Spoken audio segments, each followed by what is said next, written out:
runway 24 right, clear the line, crossway turn, heavy 767, depart parallel. Runway 24 left at Echo 7, clear straight half. 3944, underneath 24 right. Stop at 3944 LA ground. Mayday, mayday, mayday.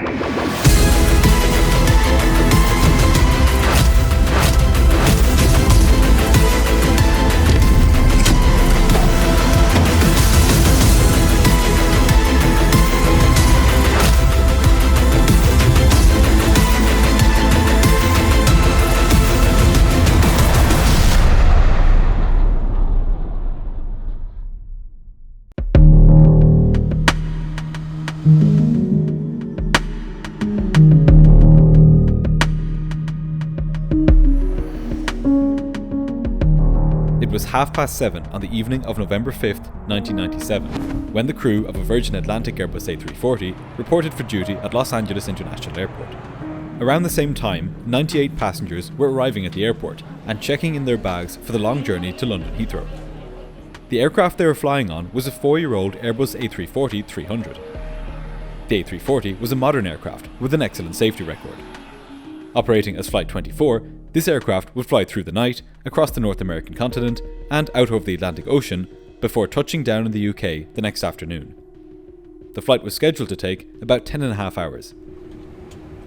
Up in the cockpit of the 4-engined aircraft were 3 flight crew members. Sitting in the left-hand seat was 40-year-old Captain Tim Barnby. Barnby was an experienced pilot with more than 14,000 flying hours, just short of 3,000 of which were on the Airbus A340. As it would turn out, he would need to draw on every one of these hours as the flight neared Heathrow. Joining him in the cockpit was 32-year-old First Officer Andrew Morley. Morley was new to the A340, with just 301 hours on the jet. However, he had over 4,500 hours on the Airbus A320 and Fokker 100, meaning he was by no means an inexperienced pilot. Sitting behind the 2 operating pilots was a relief pilot, 28-year-old First Officer Craig Matheson. Matheson would take over from each of the pilots in turn during a portion of the cruise. This would allow them to get some rest so that they would be fresh for the arrival into London. Like First Officer Morley, Matheson was new to the A340, with just under 300 hours on the aircraft. However, he had over 4,500 total hours of flying time. As the 13 cabin crew members helped the passengers settle into their seats, the baggage was loaded and the pilots completed the last of their pre-departure checks. The aircraft was loaded with 73 metric tons of fuel for the long journey east. As soon as the final checks were complete, the cabin crew closed the doors and Flight 24 was ready to go. Just before 9 o'clock that night, slightly behind schedule, the aircraft was pushed back from the gate at Los Angeles. The pilots started the plane's 4 engines and began taxiing out to runway 24 left. Their departure route would take them out over the Pacific Ocean initially, and then northeast towards the UK. The first officer was flying the aircraft on this night, while the captain handled the radios and did the paperwork. All appeared normal as the plane taxied out. After a short taxi, the first officer lined up on the runway and set takeoff thrust. Within moments, the plane was airborne, and the captain raised the landing gear. But unbeknownst to him, this routine action of raising the landing gear had set in motion a chain of events which would change the course of Flight 24 dramatically. As the left main gear retracted into its bay, a torque pin came loose. This pin then tumbled all the way down, landing on the shoreline just outside the airport perimeter. In the cockpit, the pilots had no way of knowing that this had just happened. All they noticed was that the landing gear took a bit longer than usual to retract. They had no idea that not all of their A340 would be accompanying them to London. Blissfully unaware, the first officer engaged the autopilot and the aircraft began turning northeast. The pilots and passengers alike were treated to an incredible view of the sprawling lights of Los Angeles as their plane climbed out over the Pacific Ocean. The A340 is a highly advanced aircraft with sensors located all around it, sending a constant stream of data to the plane's computers. Not too dissimilar to how you send out mountains of data whenever you do anything online. And that's where this video's sponsor, Incogni, comes in. Unlike the case for aircraft though, you probably don't want your data to be scooped up wherever you go. When it is, Data brokers sell it to businesses and marketing agencies, leading to spam calls, emails, and even identity theft. If you're like me, you've already experienced the negative effects of having your data stolen. I get countless spam and phishing emails every week. This is one of the problems that I've been able to solve with Incogni, which reaches out to data brokers on my behalf and gets my personal data removed from the internet. And importantly, they don't just get it removed once and leave it at that. They make sure that it is taken down whenever it pops up again. This doesn't just go for email addresses though. Any information you share online can get stolen and sold. Your home address, your credit card information, your phone number, even your political beliefs and your employment history. If you live in the US, you may even be up on a people search site where anyone, including landlords, employers, and random strangers, can look you up and access your personal information. You could track down all of the places your data appears online yourself and get it removed, but this would take hundreds of hours to do. Incogni makes this mammoth task simple by doing it all for you, which means less spam calls, lower exposure to cyber attacks, and reduced financial risks. Sign up to Incogni today using my link in the video description or in the pinned comment on this video. You can get an individual plan for yourself, or you can protect your whole family with a family and friends plan, which covers up to 4 people. Make sure to use my code GREENDOT to get 60% off your purchase. What's more, Incogni are confident enough that you'll like their service that if you change your mind within the first 30 days, you'll get a full refund. So click on that link in the video description and pinned comment and use my code GREENDOT. But for now, back to the video. Before long, Flight 24 had reached its initial cruising altitude. With 13 cabin crew members attending to just 98 passengers, the meal service went by quickly. Once it was finished, many of the passengers tried to get some sleep. When they landed in Heathrow, it would be bright in the afternoon of the next day. But just as the passengers settled in, up in the cockpit, an unusual indication had caught the pilot's attention. While carrying out a routine review of the aircraft systems, the pilots had discovered something odd. The brake temperature sensor for the inner rear wheel of the left main gear displayed 2 crosses, meaning no signal. The A340 is a highly sophisticated aircraft with banks of computers monitoring inputs from hundreds of sensors around the plane. One faulty sensor, especially a single brake temperature sensor, wasn't too much cause for concern. But the pilots didn't know that this time, this odd reading had a much more serious cause, one which wouldn't make itself fully known to them until they were just moments from landing. For the next few hours, the plane cruised peacefully eastwards, all while the Terminator line, the line separating night from day, moved westwards towards it. By the time the plane had reached the Atlantic Ocean, the first glimmerings of sunrise were appearing on the horizon. It was a stunning sight for any passengers still awake, and for the pilots, it was the calm before a storm they would soon unwittingly enter. Almost 10 hours after leaving Los Angeles, Flight 24 had begun its descent towards London's Heathrow Airport. First Officer Morley was back at the controls after his rest, with Captain Barmby to his left and Relief Pilot Matheson behind them. The weather that afternoon was good, with winds from the south, some clouds, and great visibility. Air traffic control had told the crew to expect runway 27 left for landing. In just a few minutes, the flight would be making its final approach. Just after 3 p.m, the first officer lined up with runway 27 right at Heathrow. The flaps were set, the speed brakes were in the armed position, and the airspeed was coming back nicely. The final step now was to lower the gear. But just 8 miles from the runway, when the captain lowered the landing gear lever, something strange happened. The right main landing gear and the nose gear extended and locked into place as normal, but the left main gear appeared not to have moved. The plane's computer sent out a gear unsafe warning, and more related warnings appeared on the ECAM, the pilot's central display. There was no way the pilots could land in this condition. If they did, the aircraft could go careening off the side of the runway, possibly breaking apart, or even worse, crashing into the passenger terminal buildings. However, sometimes it takes a bit longer than normal for the gear to extend. There was a chance that the problem would right itself before they reached the ground. So they continued the approach, keeping a close eye on the gear indications. But as they got closer to the runway, it became clear that the gear was not going to extend.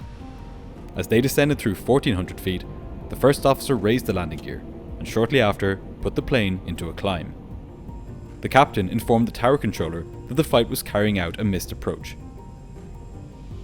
Initially, the pilots figured that the gear may have just been slow to extend. Now that they were carrying out a missed approach, they would have more than enough time to get it down. But as soon as they raised the gear, they got another unwelcome message. the left landing gear hadn't locked up into place. In other words, it was neither up nor down. It appeared to be stuck somewhere in the middle, not the best place for landing gear. The captain informed air traffic control of the situation, and the pilots were given radar vectors to the Bovingdon radio beacon. They began climbing to 8,000 feet. At Bovingdon, they would enter a holding pattern, giving them time to troubleshoot the issue. The first thing the pilots tried was the gravity gear extension procedure. They slowed to between 190 and 200 knots, lowered the landing gear lever, and then used the gravity gear extension handle. This releases all of the hydraulic pressure, letting the gear extend and lock into place by gravity alone. If there was a hydraulic problem with the left main gear, this should get around it. They waited and watched the indications closely. But, to their surprise, this had no effect. The other gear had lowered as normal, but the left gear still appeared to be stuck. Whatever the problem was, it couldn't be solved by their normal procedures. Luckily for the crew, they had encountered this issue just a few miles from the Virgin Atlantic Operations Department at Heathrow Airport. This meant that, as they held at Bovingdon to the north of the airport, they were well within radio range of the people who were perhaps best able to give them expert advice. The captain contacted operations over the radio and informed them of the flight's predicament. On the other end of the line were maintenance engineers and the chief pilot and A340 fleet manager. If they couldn't help the captain, he would be pretty much out of luck. The engineers suggested pulling and resetting some circuit breakers associated with the landing gear in case there was an electrical issue. The pilots tried this, and then tried lowering the gear again. They watched their instruments, eagerly awaiting the extension of the left main gear. But again, it did nothing. Then, the engineer suggested the old classic technique of raising the gear handle lever and then lowering it again, and then lowering the gear by gravity extension. But no matter what the pilots did, they couldn't seem to get the gear to extend. Flight 24 continued holding above London. After much troubleshooting, it began to dawn on the crew that they may have no other choice but to land their massive aircraft without one of the landing gear legs. To say this posed a challenge was an understatement. This was something the pilots had never practiced in the simulator, and now they might have to do it for the first time in the real aircraft with over 100 people on board. But the passengers and crew were not the only ones who'd be affected by a crash landing at Heathrow. As soon as the airport's operations duty manager found out about the stricken plane, he contacted the airline and told them that if their flight crash landed at Heathrow, the airport would be left with only one main runway, causing major congestion. As a result, he suggested that the pilots diverted to Manston Airport in Kent, southeast England. This was a reasonable suggestion. Manston was a military base with a 9,000-foot long runway, well suited for a large aircraft like the A340.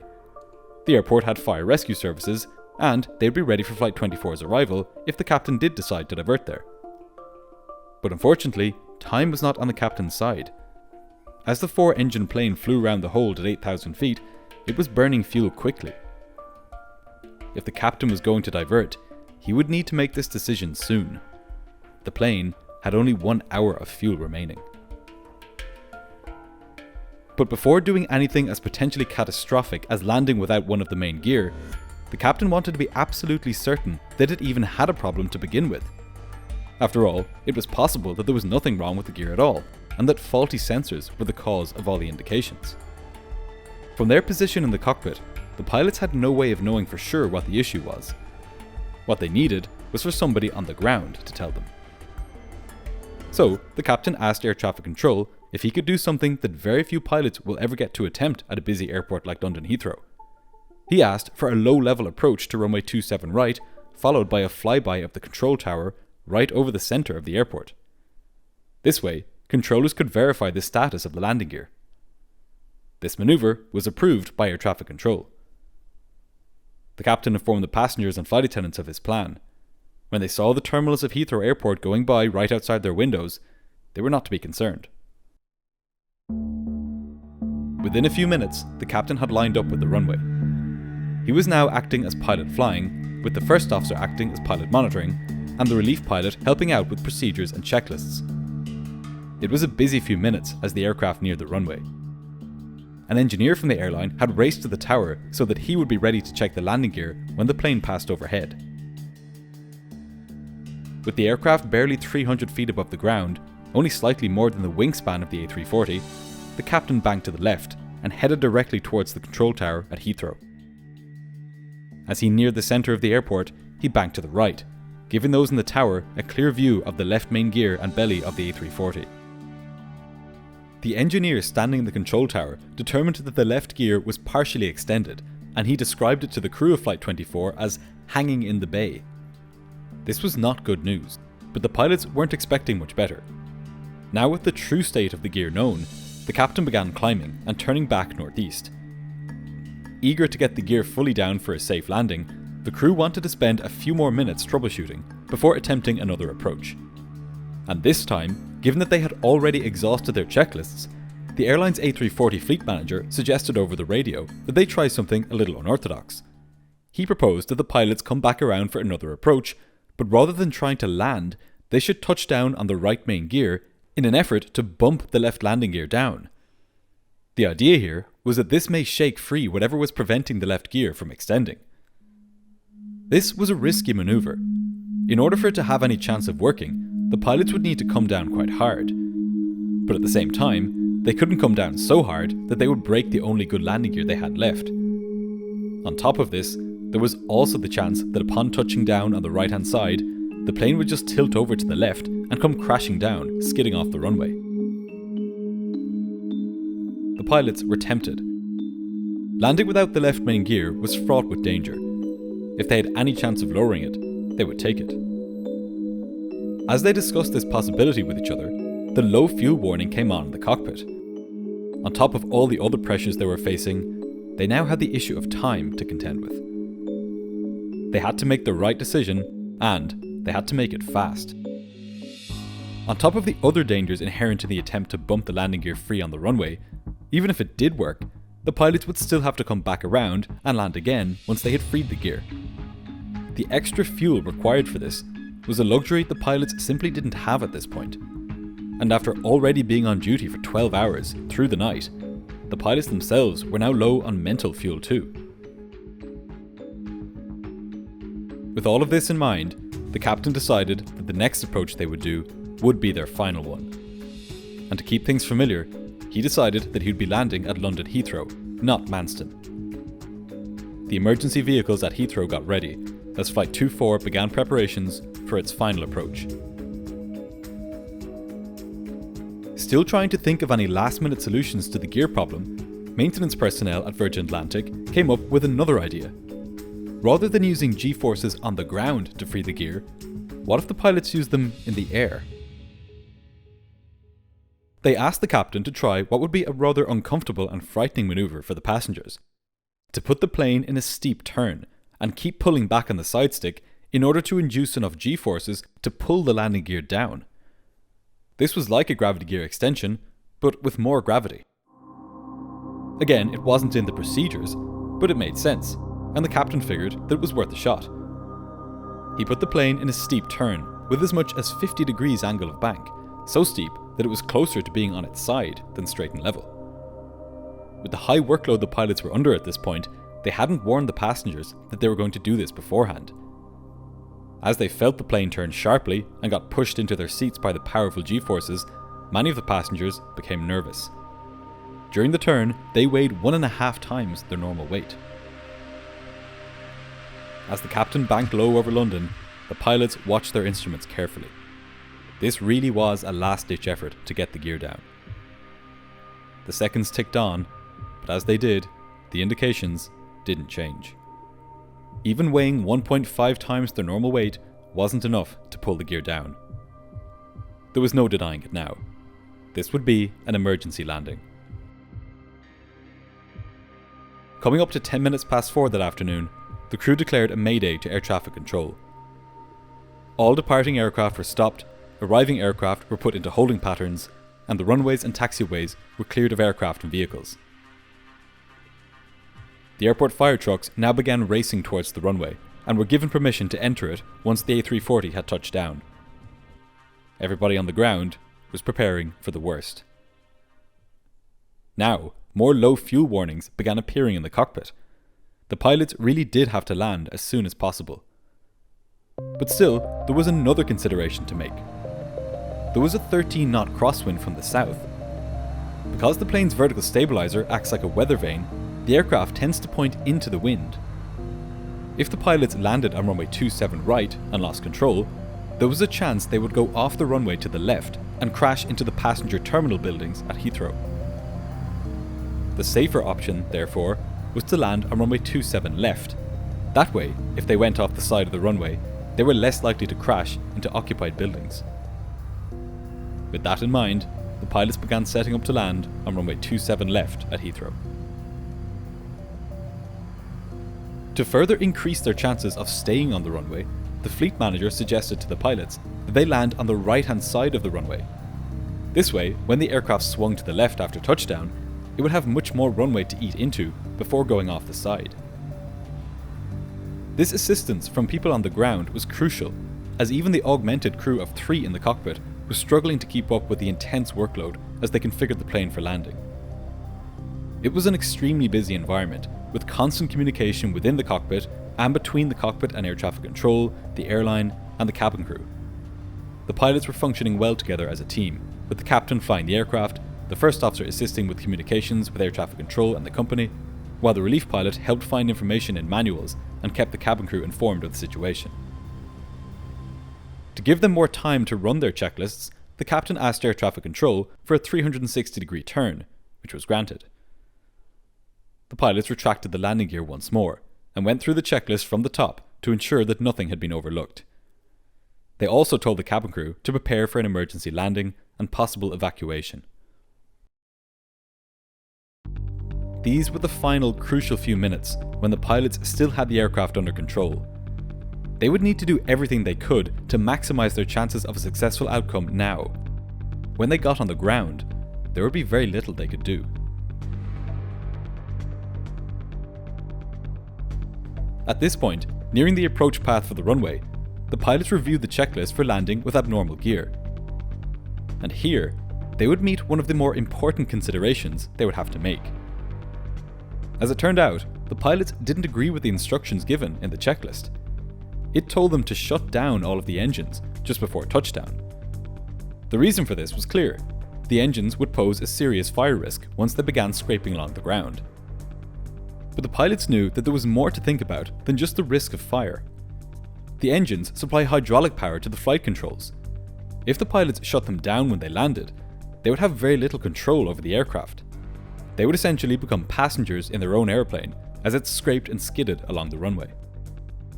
To make this crash landing as survivable as possible, they would need to be able to control the aircraft for as long as they could, even if that increased the risk of fire. After discussing various possibilities with his colleagues, the captain devised a plan. They would touch down on the right main gear, on the right-hand side of the runway. As soon as they touched down, the relief pilot would turn off engines 1 and 4, the 2 outboard engines on the end of the wings. These were the engines that would hit the ground first, and shutting them both down would reduce the chances of the plane swinging significantly after landing.